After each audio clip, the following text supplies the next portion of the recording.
Welcome back. अभी आपको बताएं कि लीबिया से यूरोप जाने के ख्वाहिशमंद 175 पाकिस्तानियों की बेदखली के मामले में पेशरफ सामने आई है।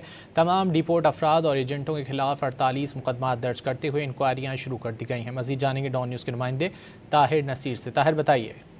जी बिल्कुल, देखिए लीबिया से यूरोप जाने के ख्वाहिशमंद 175 पाकिस्तानियों का बेदखली के मामले पर तमाम डिपोर्ट अफराद और एजेंटों के खिलाफ 48 मुकदमात और इंक्वायरियां दर्ज कर ली गई हैं। 7 जून में इंक्वायरियां FIA इंसदाद इंसानी स्मगलिंग सेल ने शुरू की हैं।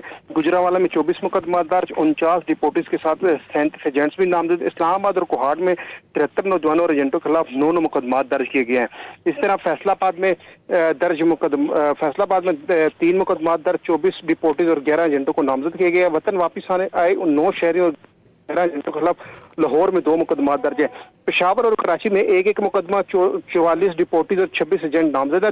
तमाम 175 अफराद यूरोप में डंकी लगाने के लिए वीजे लेकर लीबिया गए थे। लीबिया हुकाम ने क्याम की कानूनी वजह न होने के बाद तमाम अफराद को हिरासत में ले लिया। तमाम पाकिस्तानी डंकी लगाकर यूरोप जाना चाहते थे। लीबिया ने डिपोर्ट कर दिया। लीबिया ने नौजवानों को 25 मई को चार्टर्ड तैयारे से पाकिस्तान वापस भेजा था। जी बहुत शुक्रिया ताहिर नसीर इन तफसीलात के लिए।